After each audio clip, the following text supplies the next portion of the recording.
Réseau d'influence, vision panafricaine et cette année, connexion genrée.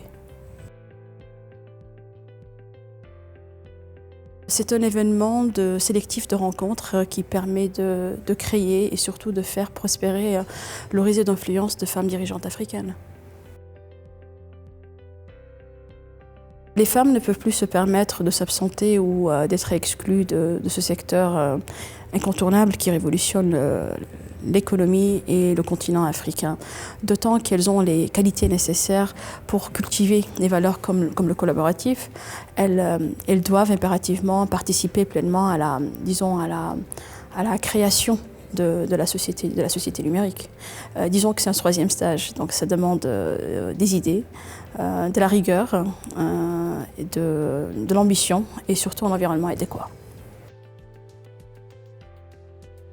L'un des défis qu'il a fallu surmonter, pour moi et certainement pour d'autres femmes africaines, était de se détacher des perceptions, des normes, des us et coutumes conférant à la femme un statut subalterne. En tant que femme, je pense qu'africaines, nous ne devons pas accepter que ces traditions soient exploitées pour incarner la domination de l'homme. Au contraire, ces traditions peuvent être utilisées comme une force libératrice, un catalyseur pour promouvoir le leadership des femmes africaines.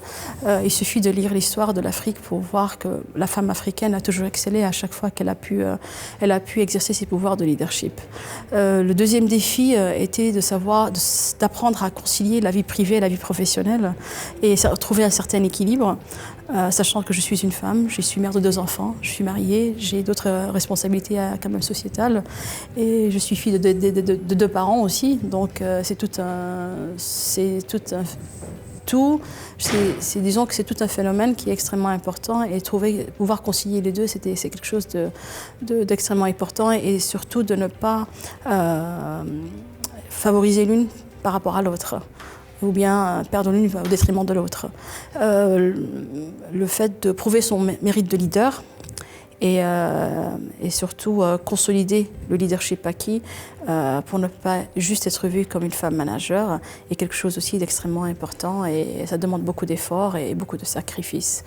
Le dernier défi, ça fait pas le dernier, mais l'un des défis les plus importants, c'est surtout de ne pas être vue comme la fille d'eux.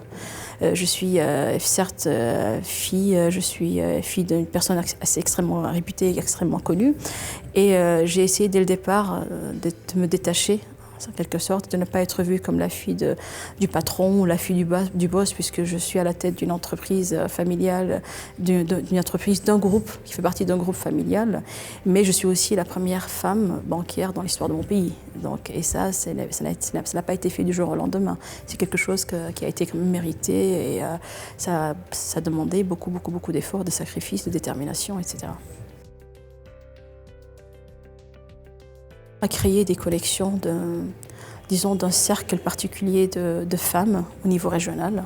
Ça nous a permis aussi à partager, à apprendre et surtout à s'inspirer de leurs expériences. Nous sommes sur la bonne voie.